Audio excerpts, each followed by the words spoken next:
Buonasera a tutti ragazzi, ecco le foto che io ho fatto e che potete giudicare anche voi che cosa sono, perché io sinceramente non lo so.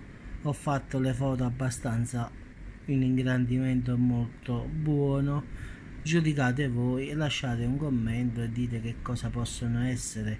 La prima è una sfera rotonda, la seconda mi pare più una cosa, la seconda, la terza e la quarta mi sembrano tipo astronave, una cosa così, tipo come un mattone, oppure che ne so, un asteroide, non lo so.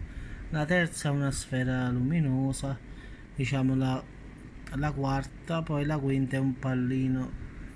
Ma comunque tutte sono 1, 2, 3, 4, 5, 6, tutte e 6 hanno qualcosa di strano. Guardatele e lasciate un commento sotto e dite che cosa secondo voi possono essere, perché sinceramente non lo so. Ciao a tutti ragazzi e lasciate il commento sotto al video per sapere che cosa è. Grazie a tutti e buona serata ragazzi.